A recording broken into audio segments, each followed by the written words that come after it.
Hello बच्चा party. कैसे हो सभी? होप सभी अच्छे होंगे। मैं हूं सचिन शोरान और आप देख रहे हैं हमारा और आपका प्यारा यूट्यूब चैनल है द जेनेसिस। और आज हम स्टार्ट करने जा रहे हैं 12th क्लास का lecture number 1, chapter number 1, electric charges and fields. जब 10th आप लोगों ने की थी तो क्या सोचा था कि मैं नीट क्लियर कर जाऊंगा या मैं प्लस वन में अच्छे से पढ़ूंगा, मैं जेई क्लियर करूंगा। और फिर जैसे जैसे टॉपिक्स आते गए वो सारे के सारे छोड़ते गए। एक्चुअली दिक्कत कहां रही, कोई बताएगा? हम सोचते हैं ना कि भाई अब इस बार तो मैं अच्छे से पढ़ूंगा, मुझे कुछ ना कुछ क्लियर अचीव करना है। वो दिक्कत आपके एफर्ट में नहीं, आपको सही डायरेक्शन मिलने में दिक्कत है। आपको ये तो पता था कि ये चैप्टर्स हैं, ये भी पता था इनकी डेफिनेशन ये है, ये भी पता था कि ऐसे डेरिवेशन होके ये फार्मूला आएगा, लेकिन कॉन्सेप्ट मिसिंग था। इसी के कारण इंटरेस्ट नहीं बना आपका फिजिक्स में और रिजल्ट आपके सामने। तो 12th में ऐसा नहीं करना है, बिल्कुल साथ बने रहेंगे, हर कॉन्सेप्ट को सिखाएंगे। पहले बोर्ड लेवल, फिर आपको कंपटीशन का भी तड़का दिखाते हैं। तो ज्यादा लेट नहीं करता हूं, ले चलता हूं आपको 12th क्लास फिजिक्स। और आज हम एक बार थोड़ा सा बेसिक सा कर लेते हैं। जो 12th क्लास की फिजिक्स है उसको हम 3 हिस्सों में पढ़ेंगे। पहला हिस्सा होगा इलेक्ट्रोमैग्नेटिज्म,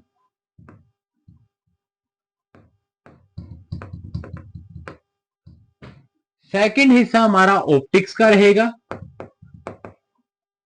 और थर्ड में बोलता हूं इसको एटॉमिक एंड न्यूक्लियर फिजिक्स।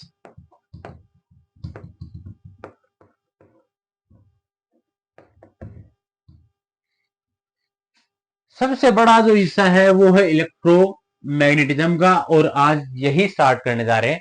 पहले में क्या होता है देखिए, नाम लिख देता हूं सर, इलेक्ट्रोमैग्नेटिज्म। थोड़ा सा बेसिक सा इंट्रोडक्शन। इलेक्ट्रोमैग्नेटिज्म दो हिस्सों में पढ़ते हैं। पहले तो जो ये वर्ड आया है ना इलेक्ट्रो, इसका मतलब समझो। इसका मतलब होता है चार्ज। अरे भाई इलेक्ट्रो का नाम ही बता रहा है ना हमें, इलेक्ट्रॉन। तो इलेक्ट्रॉन का मतलब क्या है? सिंपल सा चार्ज। बताऊंगा क्या होता है, यानी ऐसी ब्रांच जिसमें चार्ज के बारे में पढ़ेंगे। अब इलेक्ट्रोमैग्नेटिज्म के दो हिस्से करते हैं। एक होता है इलेक्ट्रोस्टैटिक, जो आपकी यूनिट नंबर 1 है। यानी इसमें जो इलेक्ट्रो मीन्स क्या हुआ? चार्ज, और स्टैटिक का मतलब है रेस्ट पे रहेगा सर।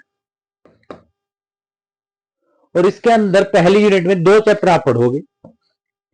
पहले चैप्टर का नाम क्या है? इलेक्ट्रिक चार्जेज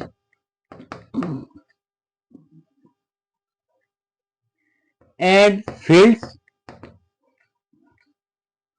और जो सेकंड चैप्टर है दैट इज इलेक्ट्रिक पोटेंशियल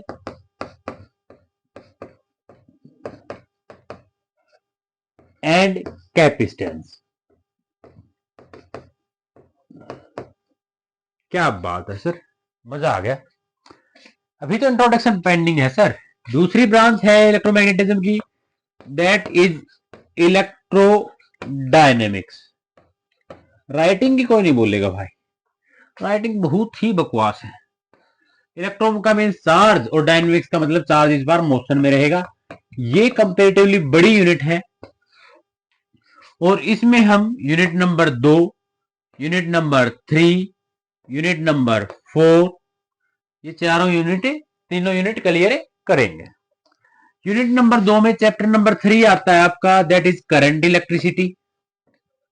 यहां से स्टार्ट करेंगे। यूनिट नंबर 3 में 2 चैप्टर आएंगे, चैप्टर नंबर 4 और chapter number 5। Chapter number 4 magnetic effect of current.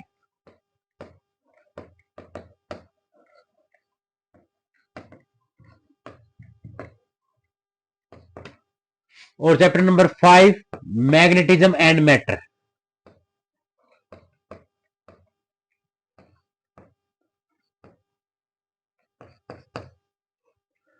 और यूनिट नंबर 4 में भी 2 यूनिट होंगे हमारी, यूनिट नंबर 6 और 7। 6 यूनिट का नाम हम पढ़ते हैं इलेक्ट्रोमैग्नेटिक इंडक्शन यानी EMI, और 7th यूनिट है अल्टरनेटिंग करंट यानी AC। यानी मैं कहूँ ये पांचों के चैप्टर हम इलेक्ट्रोमैग्नेटिज्म में, उसकी ब्रांच है इलेक्ट्रोडायनेमिक्स, उसमें रीड करेंगे, तो थोड़ी सी बड़ी ब्रांच है। अब जब आप लोगों को चार्ज ही नहीं पता होगा हो क्या रहा है, तो आप सोच सकते हो पहली 7 यूनिट आप कर पाओगे? जरा सोचना एक बार कि भाई मुझे अपना खुद का ही अता पता नहीं है, मैं पढ़ क्या रहा हूं, और फिर मैं सोचूं कि मैं नीट क्लियर कर जाऊंगा, तो ये तो अनफेयर हो गया ना आप अपने साथ। तो सबसे बेस समझो, कॉन्सेप्ट समझो।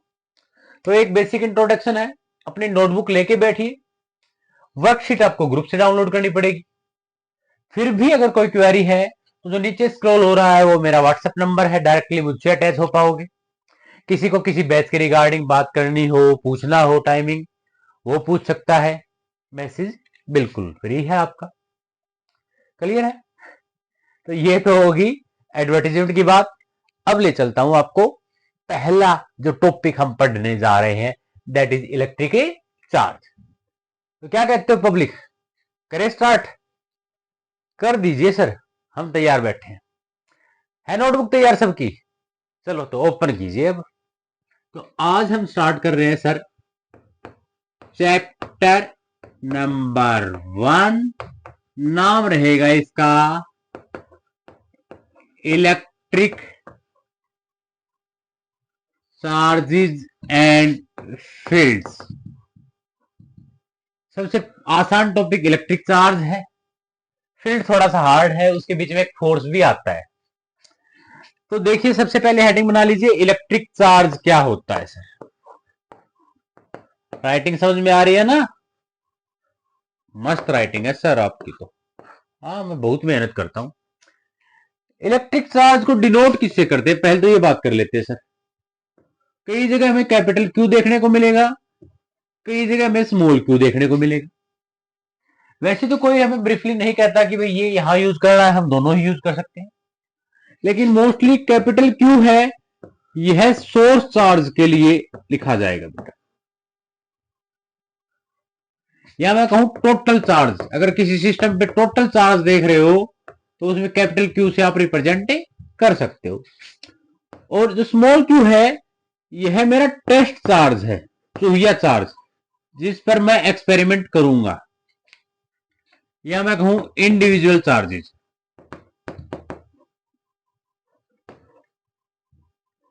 ये तो सर बात हो गई कैसे लिखना है। होता क्या है, तो इलेक्ट्रिक चार्ज एक सिंपल सी डेफिनेशन लिख देता हूं। इट इज इंट्रिंसिक प्रॉपर्टी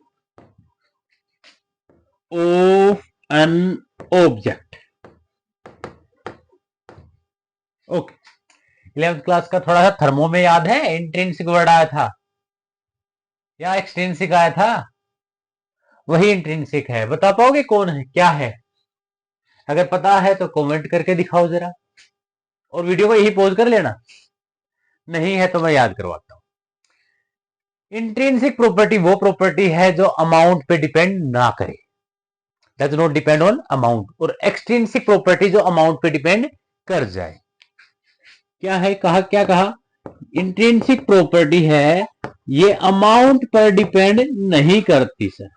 समझो, आप जिस रूम से बैठ के ये वीडियो देख रहे हो, मैं कहूं उसकी वॉल्यूम कितनी है, तो उसे कहोगे सर वॉल्यूम तो जो जितने बड़े रूम में बैठा है उतनी ज्यादा वॉल्यूम।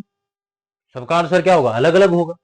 यानी अमाउंट पे डिपेंड कर रहा है ना, साइज पे डिपेंड कर रहा है, तो एक्सट्रिंसिक प्रॉपर्टी है वॉल्यूम। लेकिन मैं अगर कहूं जो एयर है आपके कमरे में उसकी डेंसिटी क्या है, तो आंसर सबका सेम होगा, क्योंकि एयर की डेंसिटी नहीं बदलेगी। यानी वो साइज पे डिपेंड नहीं करती। इस पॉइंट पे देखोगे एयर की डेंसिटी सेम, इतनी जगह पे भी सेम, बाकी जगह पे भी सेम। तो जो अमाउंट साइज पे डिपेंड ना करे वो हमारी इंट्रिंसिक प्रॉपर्टी है, तो चार्ज इंट्रिंसिक प्रॉपर्टी है। इंट्रिंसिक, दूसरी बात तो मैं कहूं तो इंट्रिंसिक की जगह हम लिख सकते हैं सिर्फ फंडामेंटल प्रॉपर्टी है। बुक में ये भी मिलेगा आपको, फंडामेंटल प्रॉपर्टी है। इसका क्या मतलब हुआ? सर यही बेस है, इसके अंडर कहां से आया मैं नहीं पता। बस जैसे बोलते हैं भाई मुझे इमारत खड़ी करनी है, पूरी की पूरी बिल्डिंग तैयार करनी है, कहां पे तैयार करूंगा? कुछ तो बेस लगाना पड़ेगा मुझे, तो ये मेरी बेस है, चार्ज मेरा बेस है। बेस के नीचे खुदाई करके मैंने नहीं देखा अभी तक, ठीक है ना। तो चार्ज क्या है? इंट्रिंसिक या कहूं फंडामेंटल प्रॉपर्टी है of an object which makes it able to exert and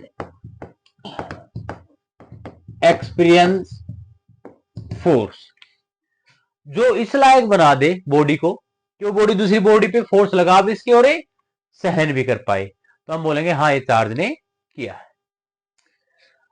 अब चार्ज के बारे में और क्या बात जानते हैं हम? सर चार्ज एक स्केलर क्वांटिटी है, बड़ी इंपॉर्टेंट बात बताई सर, आप अभी डिस्कस करेंगे। मेन चीज यूनिट के बारे में बात करूं अगर चार्ज की, तो ऐसा यूनिट सर ने बता दी होगी आपको, क्या होती है सर? कूलाम। बार बार लिखने की क्या जरूरत है सर, कैपिटल सी से है। नॉन एसआई या मैं कहूं सीजीएस यूनिट कौन है? आप कहोगे सर स्टेट कूलाम, मैं कहूंगा बिल्कुल जायज हो बेटा। और भी नाम है स्टेट कूलाम के, क्या क्या है? ईएसयू इलेक्ट्रोस्टैटिक यूनिट। मैं लिखता जा रहा हूं ताकि नोट्स भी बना लो आप। या मैं कहूं फ्रैंकलिन, ये नाम जरा ध्यान रखना, ये भी और ये भी बड़ा परेशान करेंगे स्टार्टिंग में, हालांकि फ्रैंकलिन को कुछ परेशान नहीं करेगा, ये असली है। और क्या है सर इसकी? 1 coulomb is equal to 3 into 10 raise to power 9 stat coulomb, या मैं कहूं ESU। और एक और यूनिट होती है इसकी, कौन सी? EMU भी किसी बुक में लिखा होगा, इलेक्ट्रोमैग्नेटिक यूनिट। तो इसके बारे में लिख सकता हूं 10 coulomb is equal to 1 EMU, ये भी आप देखने को मिल सकता है। वैसे कोई कहे सर चार्ज की खोज कब हुई थी, हमें तो कोई इसका एग्जैक्ट नहीं है, लेकिन एनसीईआरटी वर्डिंग पे चलूं तो सर ग्रीक माइथोलॉजी में लिख देता हूं यहां पे, एक साइंटिस्ट का नाम आता है थेल्स ऑफ मिल्टस।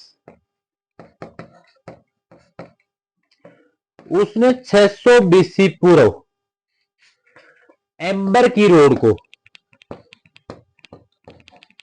रब किया, जब साफ किया सिल्क और वूल के कपड़े के साथ, तो उसने देखा जो रोड है, ये कपड़ा है, ये जो लाइट डस्ट पार्टिकल्स हैं हल्के हल्के,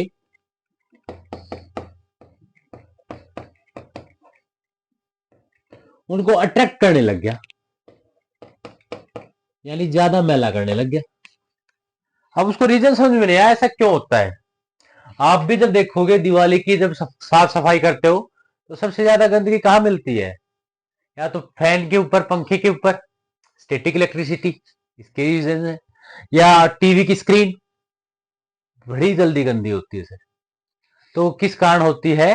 चार्ज के कारण, स्टैटिक इलेक्ट्रिसिटी के कारण, जो आप पढ़ रहे हो। बाकी इसको एक्सप्लेन मैं आगे भी करूंगा।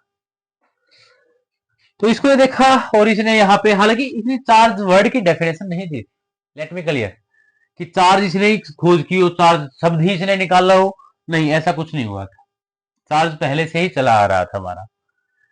अब क्वेश्चन ये आता है सर ये एम्बर की रोड है क्या?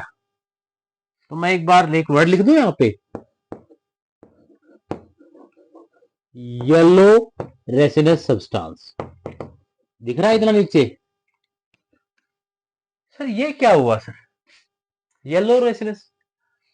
जब वो पेड़ देखे आपने, मोस्टली तो हम ये करते हैं पाइन ट्री, पाइन ट्री नहीं, क्या सोचे pen tree, it's pine tree, चीड़ का पेड़, पढ़ते थे ना हिमाचल की तरफ होता है। तो उनमें क्या होता है, गोंद टपकता है नीचे की तरफ, और जब वो गोंद सॉलिड रूप ले लेता है, येलो इस कलर का हो जाता है, दैट्स एम्बर।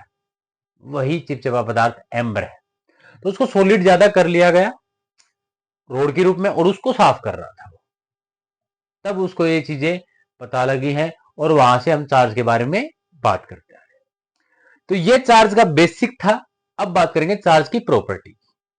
तो जिसे नोट नहीं किया है, एक बार नोट कर लीजिएगा, वरना मैं रब करता हूं। कर दे रब। अब टॉपिक आता है प्रॉपर्टीज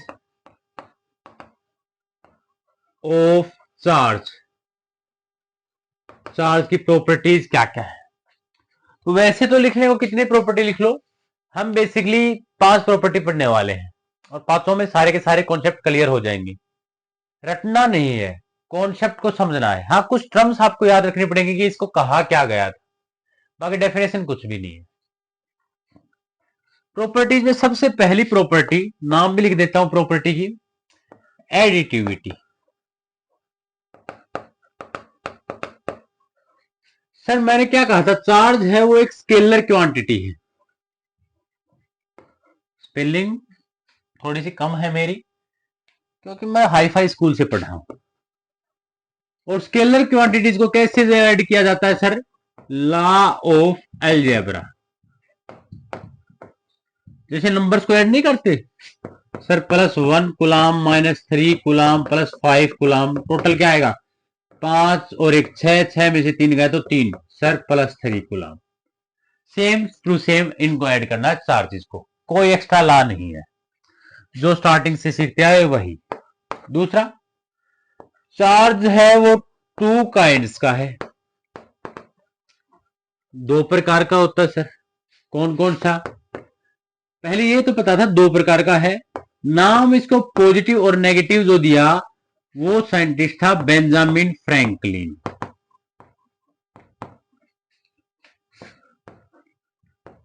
याद आया फ्रैंकलिन मैंने क्यों कहा था याद करने के लिए बच्चा पार्टी? इसी का काम था वो। इसका एक फेमस एक्सपेरिमेंट है, छोटी क्लासेस में पढ़ते हैं, काइट एक्सपेरिमेंट। इसी एक्सपेरिमेंट से पता चला था कि जो लाइटनिंग होती है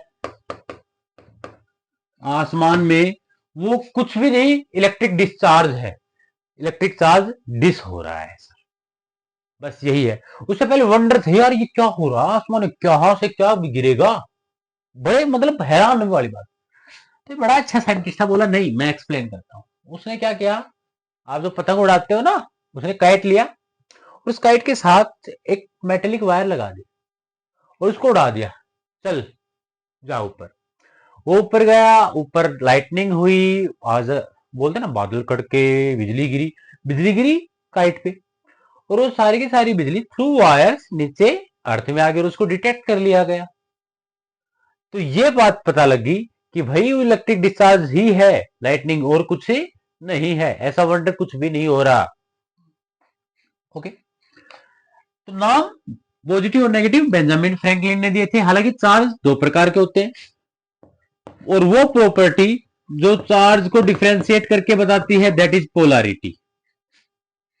the property which differentiated, the property which differentiate 2 kinds of charges, उसको हम बोलते हैं पोलैरिटी। ठीक है, अगर चार्ज रहा प्लस और प्लस या माइनस माइनस, यानी कि लाइक चार्जेस,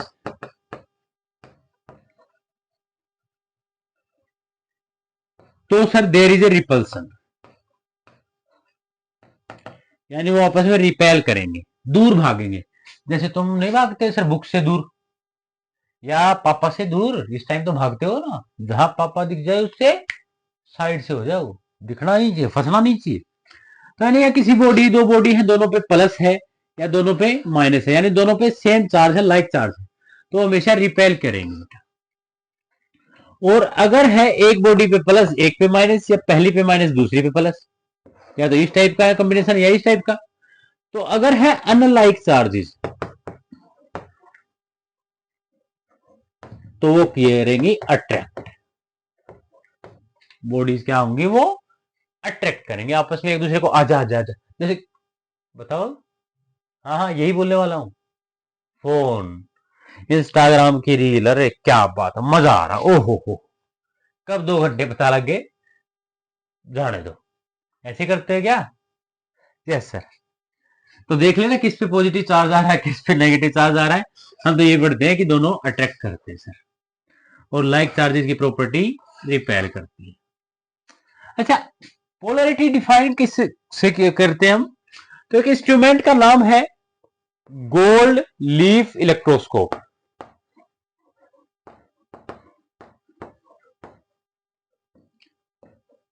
जो डिटेक्ट करता है चार्ज को सर। कुछ नहीं, एक बर्तन है, एक जार लेते हैं सर, और मेरी ना ड्राइंग बहुत बड़ी खराब है भाई। अरे ऐसे नहीं बोलो, बहुत अच्छी है, देखो आज तक इतना मटका मैंने अच्छा कभी क्लास में नहीं बनाया, देखो आप लोगों के लिए बना दिया। और इसमें एक मेटेलिक रोड डाल दी, ओके, और यहां पे 2 गोल्ड फॉइल लगा दी मैंने। अब गोल्ड फॉइल लगाई तो क्या किया, जिस चीज पे मुझे चार्ज देखना है सर, वो चार्ज मैंने इस पे टच करवाया। ये मेटेलिक रोड है कॉपर की बनी हुई, ऐसे बोलते हैं नहीं सर, कॉपर की हो या किसी की हो, हमें क्या मतलब। वही चार्ज यहां जाएगा सर, वही चार्ज यहां जाएगा और ये रिपेल करेंगे। तो जो डिग्री ऑफ डाइवर्जेंस है, ये एंगल अल्फा, यह हमें बताता है कि भाई चार्ज कितना ज्यादा है।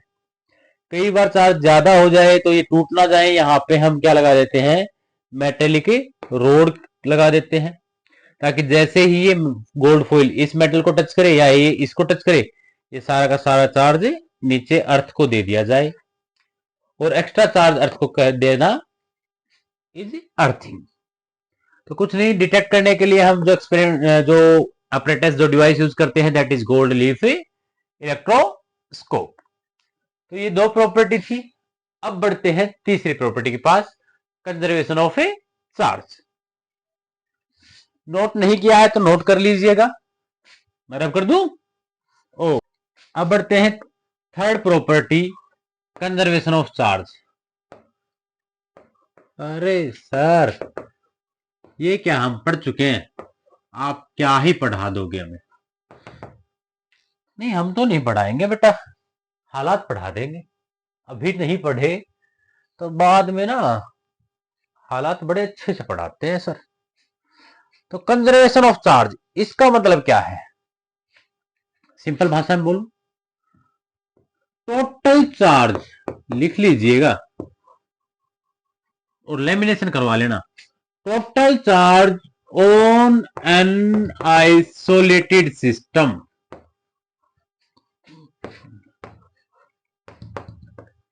Remains conserved.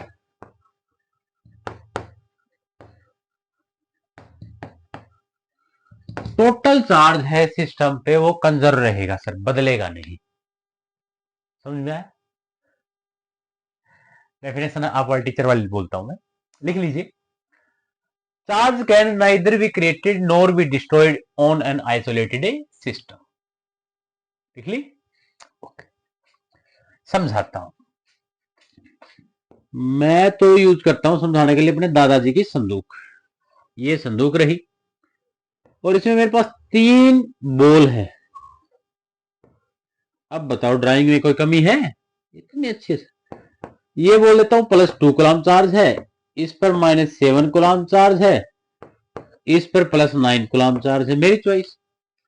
मैंने इस संदूक को उठाया, ऐसे ऐसे हिलाया, मेरा मूड कर गया इससे रोड लगाने का, मेरा मूड आ गया ऊपर कुछ भी करने का, और फिर मैंने इसको रख दिया। तो ये बॉल आपस में टच हुई सर, और दादाजी ना आ जाए तो उससे पहले रोड इनको वापस रख दिया।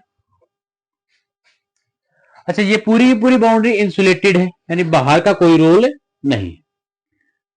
जब टेस्ट किया तो यहां पर मुझे मिला +3 कूलम चार्ज, यहां पर मुझे मिला -1 कूलम चार्ज, तो यहां पर कितना चार्ज होगा, ये क्वेश्चन है मेरा। तो एक बात बताता हूं सर, ये आइसोलेटेड सिस्टम है, बाहर से कोई अंदर नहीं आया, अंदर से बाहर नहीं गया, तो जो टोटल चार्ज पहले था वही टोटल चार्ज बाद में रहा होगा। पहले टोटल चार्ज कितना सर, +2 -7 +9 इट्स +4 कूलाम। तो बाद में कितना रहेगा, ऐड कर लीजिए, +3 -1 +x। तो बाद का चार्ज और पहले का चार्ज तो इक्वल आना चाहिए, यानी ये आना चाहिए इक्वल +4 के। तो ये आया sir +2 +x is equal to +4, तो x is equal to 2। Sir ये आया x is equal to plus का 2 कूलम चार्ज होगा। इस टाइप के न्यूमेरिकल्स जरूर पूछे जाते हैं। अच्छा, इसमें एक कॉमन प्रॉब्लम है, बच्चे ना कॉन्सेप्ट क्लियर नहीं करते। मैं समझाता हूं, तुक्का नहीं लगाना। एक स्फीयर है, इस पर क्यू चार्ज है, और ये दूसरा स्फीयर है, इस पर है 0 चार्ज, न्यूट्रल है वो। क्या 0 चार्ज होता है क्या? हाँ सर, जितना प्लस उतना ही माइनस। मेरा मार्कर है, हाँ बड़ा अच्छा मार्कर है, इस पर जितना प्लस उतना ही माइनस है, नेट बैलेंस चार्ज है, न्यूट्रल। लेकिन इसका मतलब ये नहीं कि इसके पास इलेक्ट्रॉन या प्रोटॉन नहीं होंगे, अरे बहुत सारे हैं, बिलियंस ऑफ एटम्स। तो कॉन्सेप्ट ये था, मैं इनको टच करता हूं और टच करने के बाद इनको वापस से सेपरेट कर देता हूं। अब मुझे दोनों पे चार्ज कितना आएगा वो बताओ जरा, जल्दी करो। ओके, मैं बताता हूं सर, Q/2 एंड Q/2, यही किया क्या? जिन्होंने यही किया है वो अपने क्रॉस कर ले कॉन्सेप्ट पे। मैंने कब कहा कि चार्ज इक्वल डिस्ट्रीब्यूट होगा? नहीं है ना, लॉ सिर्फ ये कहता है टोटल चार्ज सेम रहेगा। इक्वल डिस्ट्रीब्यूशन की बात नहीं की है चार्ज। तो अपनी तरफ से लॉ को मॉडिफाई ना करो, साइंटिस्ट को करने दो बेटा, ठीक है? जहां तुम्हारी ये नजर है ना वो गलत है, उसको ठीक कर लो। तो हम क्या कह सकते हैं सर, हम कह सकते हैं सर, अगर इस पर x कूलम चार्ज है तो इस पर चार्ज होगा Q - x। इतनी तो बात हम कह सकते हैं, इसके अलावा ये बात नहीं कह सकते। ये बात तभी कह पाएंगे जब ये दोनों बॉडीज सब कुछ सेम हो, इनका मास भी सेम, डेंसिटी भी सेम, शेप भी same, volume same, material same, हर चीज सेम। तब तो हम बोलेंगे कि क्यू चार्ज था वो इक्वल डिवाइड हो गया। ऐसा नहीं है तो कहीं ये रूल नहीं है कि इक्वली जाएगा, किसी बॉडी पे किसी पे कम, किसी पे ज्यादा, और वो चार्ज पे डिपेंड या साइज पे डिपेंड नहीं करता। वो आगे पढ़ेंगे अभी, समझ में आई? तो यहां प्रॉपर्टी में आपको ये देखना है, टोटल चार्ज सेम रहेगा। ये थी थर्ड प्रॉपर्टी, नोट नहीं किया तो नोट कर लीजिएगा।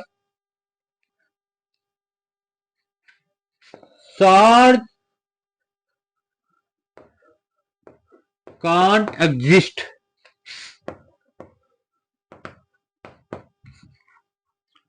विदाउट मास।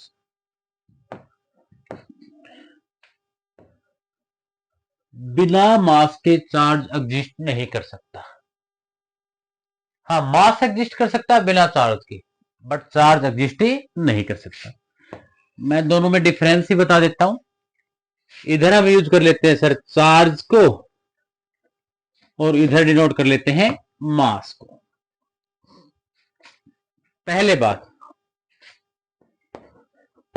यही डेफिनेशन लिख दो, इट कांट एग्जिस्ट, छोटा नहीं लिख रहा हूं बेटा, विदाउट मास। इधर क्या लिखे, it can exist without charge.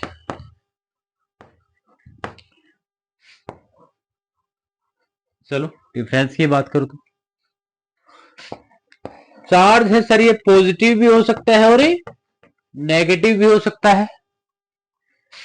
जो हमारा मास है बबुआ, सिर्फ और सिर्फ पॉजिटिव देखने को मिलेगा, नेगेटिव एग्जिस्ट नहीं करता। और सर चार्ज की ऐसा यूनिट कूलाम है, मास की ऐसा यूनिट केजी है। चार्ज को क्यू से डिनोट करते हैं। फोर्थ पॉइंट, यहां पे मास को एम से डिनोट करते हैं।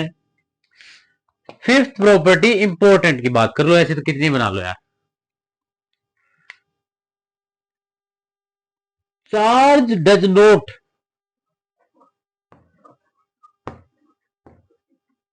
Depend upon speed.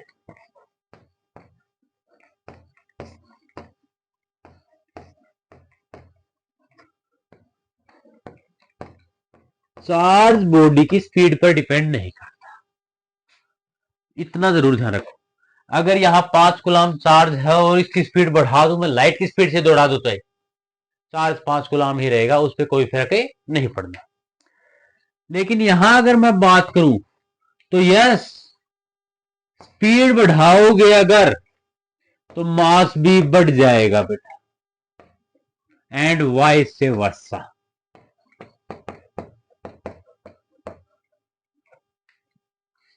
यानी स्पीड घटाओगे तो मास घट भी जाएगा, और स्पीड बढ़ाओगे तो मास ही बढ़ जाएगा। मास और स्पीड का एक सिंपल सा फार्मूला है, m is equal to M nought under root 1 minus V square by C square. और एम नोट है रेस्ट मास, यानी बॉडी रेस्ट पे है तब का मास।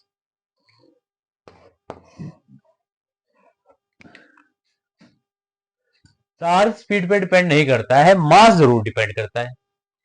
अगर बहुत ज्यादा स्पीड से दौड़ाओगे तो मास भी उसका बढ़ जाएगा। समझाता हूं भैया, अगर आपने यहां बढ़ाई, वी बढ़ा दी, अगर वी बढ़ाई तो ये रेशियो है बड़ा आएगा, यानी 1 में से कुछ ज्यादा बड़ी चीज माइनस करनी पड़ेगी। और 1 में से ज्यादा चीज बड़ी माइनस करोगे तो ये 0 पॉइंट छोटा आएगा, 0.4, 0.3। और 0 पॉइंट से डिवाइड करोगे उसके रूट से, तो अम नोट की वैल्यू क्या हो जाएगी, बढ़ जाएगी। सर एक से छोटी चीज से डिवाइड करते हैं तो बढ़ जाती। बोलने से समझ में नहीं आ रहा, समझाता हूं। कहा यूज करें, ओके यहां यूज कर लेते हैं। सर मैंने मान लो किसी मास है 10 kg का, रैंडम मान लिया, ठीक है। यानी ये रेस्ट मास है एम नोट, जब वो रेस्ट पे था।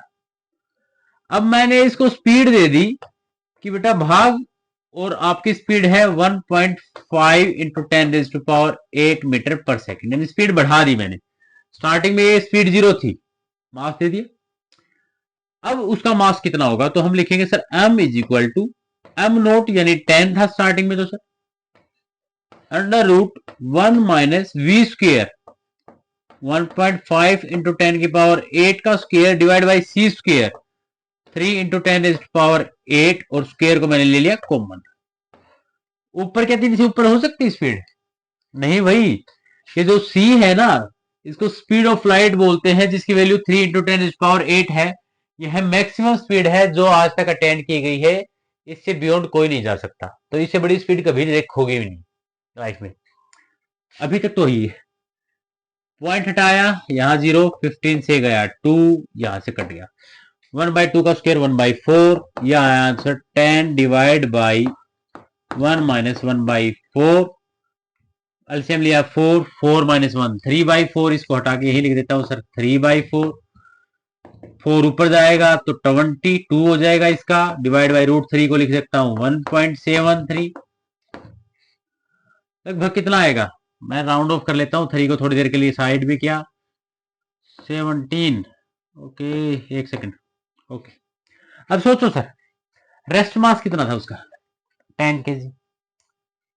अब स्पीड पकड़ाई है, तो क्या ये 10 के इक्वल है कि 10 से बड़ा है। सर ये 10 के इक्वल तो तब होता जब यहां नीचे 2 होता, तो 2 से डिवाइड हो गए 10, लेकिन ये क्वांटिटी तो 2 से छोटी आई, तो ओवरऑल वैल्यू 10 से तो ज्यादा बड़ी आएगी, लगभग 11.5 या 12 आ जाएगी। इसका मतलब मास बढ़ गया स्पीड के साथ, और मास घटता है स्पीड के साथ। समझ में आई ये बात, ओके सर।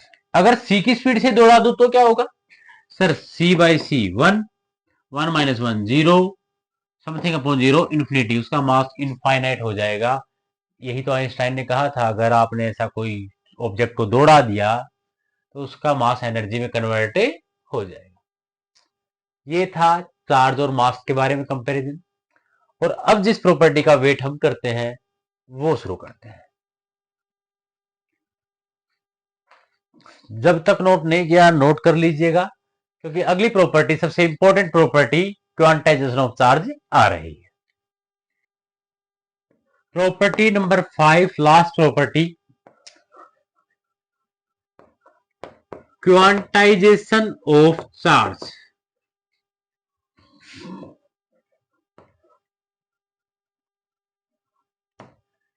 इस प्रॉपर्टी की खोज R.A. मिल्टन ने की थी अपने ऑयल ड्रॉप एक्सपेरिमेंट में। हरियाणा बोर्ड में 2019 में पूछा गया था, किसने की थी, तो मैं बता देता हूं सर। एक्सपेरिमेंट में जब वो चार्ज निकाल रहा था इलेक्ट्रॉन पे, एक ड्रॉप पे चार्ज निकाल के, और उसने देखा कि जो चार्ज है ड्रॉप पर दैट इज क्वांटाइज्ड। क्वांटाइज्ड का मतलब है अवेलेबल इन फिक्स्ड अमाउंट।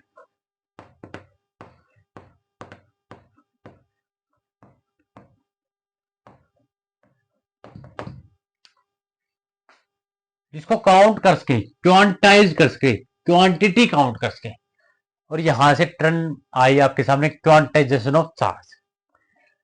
इसका डायरेक्ट फार्मूला आपने लिखा होगा Q is equal to plus minus N E, where N is an integer और ई है that is basic unit of charge.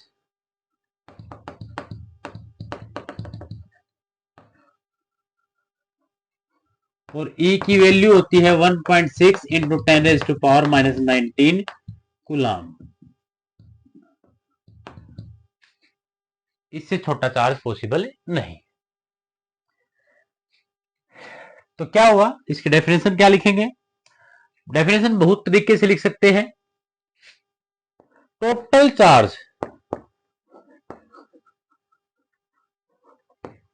On a body is equal to integral multiple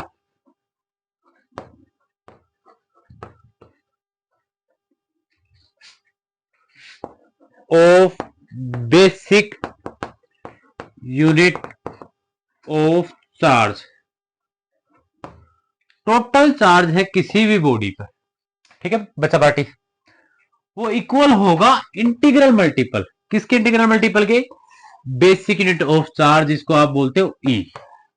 घुमा फिरा के यही बात कह रहा हूं कि टोटल चार्ज, आपके टीचर ने लिखवाया होगा total charge transferred from one body to another body only in integral multiple of a charge. लिख लो, आपकी चॉइस है, कैसे भी लिखो। टोटल चार्ज है अगर आप निकालने बैठे तो हमेशा बेसिक यूनिट के इंटीग्रल मल्टीपल में आएगा। कभी भी ऐसा नहीं मिलेगा आपको सर 2e/3 माइनस e/4, यानी 2/3 या 1/4 की फॉर्म में आपको नहीं मिलेगा हमेशा। ये भी नहीं, ये भी नहीं, ऐसे मिलेगा -7e minus 8e plus 11e, यानी इंटीजर होंगे ये, ऐसे आपको मिलेगा। समझ में आई ये बात? नोट कर लिया आप लोगों ने? ओके, अब कुछ न्यूमेरिकल्स कर लेते हैं क्वांटाइजेशन ऑफ चार्ज पे बेस्ड जो पूछे जाते हैं। तो क्वेश्चन नंबर 1 है,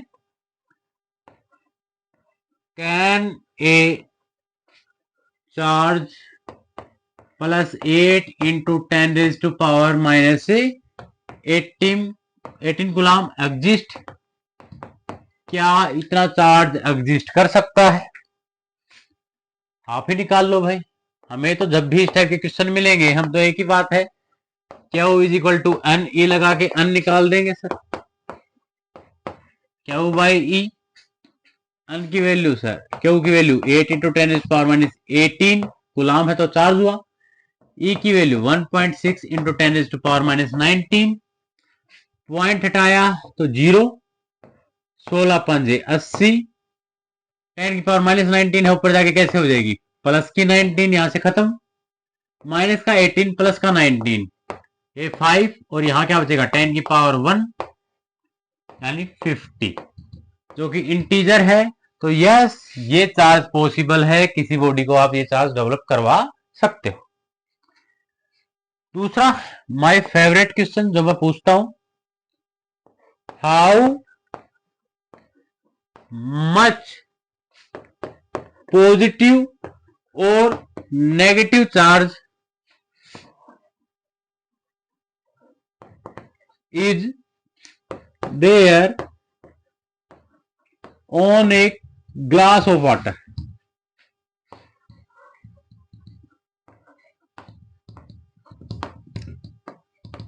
एक पानी का ग्लास है, उस पर कितना चार्ज होगा? मुझसे पहले करो, जल्दी करो, देखते हैं कर पाओगे कि नहीं। Sir, how much positive negative charge, देखो एक ग्लास होता है पानी का, वो लगभग होता है 250 ml, और पानी की जो डेंसिटी होती है दैट इज 1000 kg पर मीटर क्यूब, यानी 1 मीटर क्यूब में 1000 kg पानी आएगा, इसका मतलब ये। और 1 लीटर ये होता है 10 की पावर -3 मीटर क्यूब। तो 1 मीटर क्यूब की जगह क्या लिख सकता हूं मैं, बताएगा कोई मुझे? सर, 1 मीटर क्यूब की जगह लिख सकते हो आप 10 की पावर 3 लीटर। अरे ऐसे याद रख लो ना, लीटर पानी की बोतल 1 लीटर कितनी सी होती है, और मीटर सर 100 सेंटीमीटर इधर गया, 100 नीचे, 100 इधर, 100 इधर, 100 इधर, पूरा बक्सा बना लिया। तो बक्से की वॉल्यूम ज्यादा होगी, पानी की बोतल की वॉल्यूम कम होगी। तो इसीलिए 1 लीटर इज इक्वल टू 10 की पावर -3 मीटर क्यूब।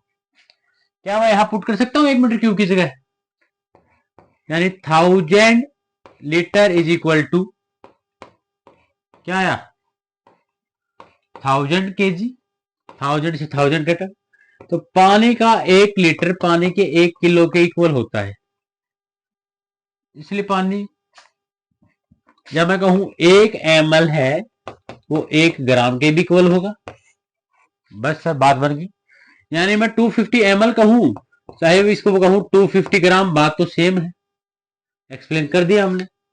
बस अब 11th क्लास में स्टार्टिंग में पढ़ा था हमने एक formula, number of moles.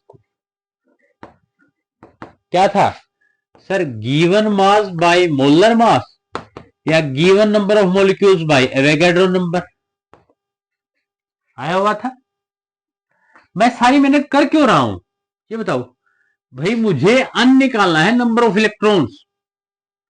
Charge तो तभी निकलेगा जब मेरे पास अन होगा, और अन निकालने के लिए सारी मेहनत कर रहा हूं। तो पहले मैं नंबर ऑफ मॉलिक्यूल्स निकालना चाहूंगा, तो यहां से नंबर ऑफ मॉलिक्यूल्स का फार्मूला क्या हो जाएगा sir, N A Avogadro number है, इधर जाके मल्टीप्लाई में, तो W बाई में m into Avogadro number, N nought लिख देते हैं। तो नंबर ऑफ मॉलिक्यूल्स हुए मेरे पास, that is number of moles नहीं है कहीं, ये सोच लो, ये तो कॉमन फार्मूला था, हम ये निकाल रहे हैं नंबर ऑफ मॉलिक्यूल्स। तो गिवन मास कितना है सर 250, मोलर मास कितना है sir 18, multiply by Avogadro number कितना है 6.022 इंटू 10⁻23। लेकिन थोड़ा सा राउंड ऑफ कर लेते हैं, जल्दबाजी में हम 10 निकल जाएगी, 6 से 380, यहां से करेंगे 3 8 24, 83.3।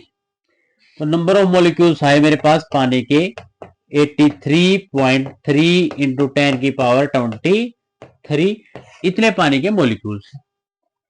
अब पानी के एक मॉलिक्यूल के पास जरा ये बता दीजिए मुझे, अच्छा ये 18 कहां से आया पता नहीं है आपको? सर मोलर मास पानी का फार्मूला क्या होता है, H2O, 2 हाइड्रोजन का 2 मास, ऑक्सीजन का 16 मास, 18 यहां से आया था। मैं भी जल्दबाजी में निकल जाता हूं।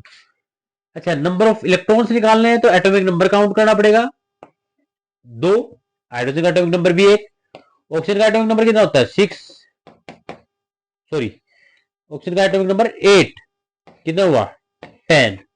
सर एक H2O के पास 10 इलेक्ट्रॉन है, तो इतने मॉलिक्यूल्स के पास कितने इलेक्ट्रॉन होंगे, number of electrons 83.3 into 10 raise to power 23 multiply by 10, total electrons आ गए मेरे पास 83.3 इंटू 10 रेज टू पावर 24। अब हलवा क्वेश्चन हो गया मेरा, क्या is equal to N e, यानी 83.3 into 10 raise to power 24 into e की value 1.6 into 10 raise power minus 19, multiply करते हैं 16 तिया 48, ऐसा लगी 4, 16 तिया 48 और 4 52, ऐसा लगी 5, 16 8 128, 128 और 5 133, कितने डिजिट, एक और दो डिजिट के बाद डेसिमल, मल्टीप्लाई बाय 10 की power 5 coulomb is the answer. Calculation थोड़ी सी फास्ट करो, इतनी ज्यादा तो चलेगी, समझ में आया।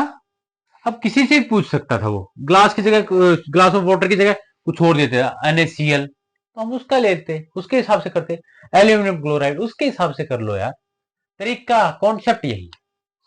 तो एक ये फार्मूला जरूर ध्यान रखो, ठीक है। बढ़ते हैं नेक्स्ट न्यूमेरिकल पे, न्यूमेरिकल नंबर 3। हरियाणा बोर्ड में 1 नंबर में पूछा गया है, आप याद कर लेना value, how many electrons are there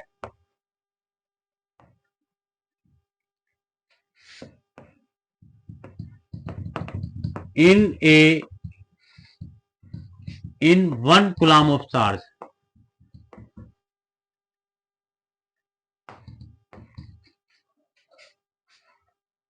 एक कूलम्ब चार्ज में कितने इलेक्ट्रॉन होते हैं, सर n निकालना है ना, Q is equal to N E, तो n की वैल्यू क्या हो जाएगी, Q divide by E, Q है 1 डिवाइड बाई ई की value 1.6 into 10 to power minus 19, यहाँ पे पॉइंट हटाया तो 10 की पावर 19 को ऊपर लेके जाऊंगा तो क्या हो जाएगी सर, ये नीचे से हटा दो, ऊपर लेके जाएगा तो प्लस का, 19 को भी ऐसे लिख लेता हूं सर 18 और एक और 10 लगा दिया, 2 से 8, 2 से 5, 2 से 4, 2 से 5, 5 5 जा 25 डिवाइड बाई 4 इंटू 10 की पावर 18। मुझे पहले से पता है बेटा आंसर, आप लोगों को दिखाने के लिए कर रहा हूं, 6.25 इंटू 10 की पावर 18। एक कूलम्ब में कोई पूछे कितने इलेक्ट्रॉन होते हैं, तो 6.25 into 10 power 18 electron should be there. क्या है क्वेश्चन, जरा आसान सा क्वेश्चन है, पहले ही दिन क्या ही करवाएं सर आपको। क्वेश्चन है, a polythene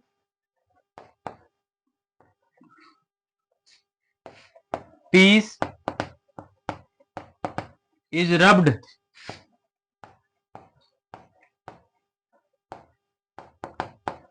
with wool is found to have a negative charge of 3 into 10 raised to power minus 7 coulomb. Estimate the number of electrons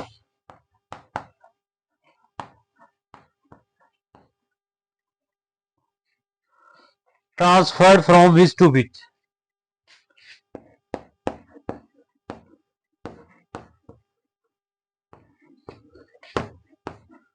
Transferred from which to which. आसान सा बात है बेटा, आंसर करते हैं। पहले नंबर ऑफ इलेक्ट्रॉन्स निकालने मुझे, estimate the number of electrons, यानी n इज इक्वल टू, हमारे सीधे फार्मूला लिख लेता हूं, Q बाई ई। Q कितना है sir, 3 into 10 raise to power minus 7 divide by E 1.6 into 10 raise to power minus 19, point हटाया तो यहाँ पे 30, कितना जाएगा सर ये 15, और ये कितना जाएगा 8। 15 को 8 से डिवाइड करेंगे क्या आएगा सर 1, इसके साथ 8 सत्तू 8 8 64 लगभग देख लेना इंटू 10 की पावर है 12। इतने इलेक्ट्रॉन ट्रांसफर होंगे। अब बोलेगा किससे किस पर होंगे, किससे किस पर, फ्रॉम विच टू विच। देखिए जहां इलेक्ट्रॉन ज्यादा वहां नेगेटिव चार्ज, जहां इलेक्ट्रॉन कम वहां पॉजिटिव चार्ज। तो उसने कहा है एक पॉलिथीन पीस उसको वूल से रब किया गया था, उस पॉलिथीन पीस पे कैसा चार्ज आया है, नेगेटिव चार्ज, यानी पॉलिथीन पीस पे इलेक्ट्रॉन ज्यादा है। तो कहां से कहां गए इलेक्ट्रॉन, सर इलेक्ट्रॉन का ट्रांसफर हुआ फ्रॉम वूल टू पॉलिथीन। तो वूल पर इतना ही पॉजिटिव चार्ज आ जाएगा और पॉलिथीन पे इतना नेगेटिव चार्ज आ जाएगा, टोटल चार्ज रिमेन्स कंजर्व्ड। अब यहां पे ना एक रिसेंट की थ्योरी के हिसाब से कहीं ना कंपटीशन की बुक में एक वर्ड लिखते हैं क्वार्क्स, वो भी बता देता हूं ताकि कंफ्यूजन ना रहे आपको। अच्छा जो क्वांटाइजेशन ऑफ चार्ज है जिसके बारे में हम पढ़ रहे हैं, ये सिर्फ और सिर्फ सर माइक्रोस्कोपिक लेवल पे है, यानी जहां पार्टिकल्स को काउंट करके चार्ज को काउंटेबल फॉर्म में हो। मैक्रोस्कोपिक लेवल पे इसका कोई एग्जिस्टेंस नहीं, क्योंकि मैक्रोस्कोपिक लेवल पे चार्ज कंटिन्यूस बन जाता है सर, उसको एक पूरा लेयर के रूप में पढ़ते हैं ना कि पॉइंट के रूप में। ठीक है, वहां काउंटेबल नहीं है। मैं कहूं इसका चार्ज काउंट कर दो ना इलेक्ट्रॉन, सर काउंटेबल ही नहीं है, समझो इस बात को। तो बिल्कुल माइक्रोस्कोपिक लेवल पे बात करते हैं तब ये क्वांटाइजेशन ऑफ चार्ज काफी वैलिड है। एक होता है सर क्वार्क्स थ्योरी, ये जरूर आज के टाइम कंपटीशन की बुक्स में पढ़ोगे। रिसेंटली फिजिक्स को कुछ चार्ज मिला, प्रोटॉन और न्यूट्रॉन, हम इनको एलिमेंट्री पार्टिकल्स कहते हैं। इनसे भी छोटे एलिमेंट्री पार्टिकल्स मिले। हाँ सर फ्री एलिमेंट्री किस चीज के, अरे ये सब एटॉमिक, एटम के अंदर मिलने वाले, तो ये उनके भी एलिमेंट्री पार्टिकल्स मिले और इन्हीं पार्टिकल्स को कहा गया क्वार्क्स। और ये क्वार्क्स दो प्रकार के मिले, एक अप क्वार्क और दूसरा है मेरा डाउन क्वार्क। जो अप क्वार्क है उस पर चार्ज मिला हमें +2/3e और डाउन क्वार्क्स पे मिला -e/3। ओके सर, आता हूं उसी टर्म पे आता हूं जो समझाने की कोशिश कर रहा हूं।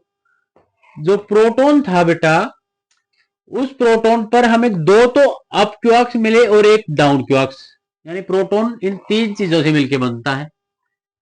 दो अप क्वार्क्स कौन से हैं, तो देखो जरा चार्ज ऐड करके, +2/3e +2/3e और डाउन क्वार्क क्या है -e/3। एलसीएम क्या है बेटा 3, 2 + 2 - e, 2e + 2e - e कितना हुआ सर 3e/3, 3 से 3 कट गया e। प्रोटॉन पे इतना ही चार्ज होता है ना जितना इलेक्ट्रॉन में पे होता है, दिख रहा है। न्यूट्रॉन जो है यह एक अप क्वार्क्स और दो डाउन क्वार्क्स से मिलकर बनता है। अब अप क्वार्क्स में क्या था +2/3e और डाउन क्वार्क्स पे क्या था -e/3 -e/3। नेट रिजल्ट क्या आएगा 0, न्यूट्रॉन पे कोई चार्ज नहीं। तो सर आपने तो कहा था ई से छोटा चार्ज मिल ही नहीं सकता, फिर सर ये क्या है बेटा, स्टेबल नहीं मिल सकता, बाहर नहीं मिल सकता, इंडिपेंडेंटली ट्रांसफर नहीं कर सकते। मिल गया हमें लेकिन ट्रांसफर नहीं कर सकते। आज फिर ट्रांसफर करने की बारी आएगी तो इलेक्ट्रॉन ही होगा, तो क्वांटाइजेशन ऑफ चार्ज वहां पे वैलिड होगा। तो ये थ्योरी थी रिसेंटली, सोचा बता दूं आपको, बुक्स में इतना डिटेल में तो नहीं लिखा होता, हमने लिख दिया है। क्लियर हुई बात? ओके, तो ये थी 5 प्रॉपर्टीज। अब बात करते हैं चार्ज पैदा कैसे करते हैं, how to produce the charge. ऐसे क्या सोचो, इसमें ना गलती है, हाउ टू प्रोड्यूस नहीं आएगा। Charge can neither be created nor भी डिस्ट्रॉयड, तो मुझे कहना चाहिए हाउ चार्ज कैन ट्रांसफर्ड। और उसके 3 तरीके होंगे, कंडक्शन, इंडक्शन, फ्रिक्शन। और उसके बाद हमारे चार्ज का टॉपिक है दी एंड। क्लियर है? तो चलते हैं।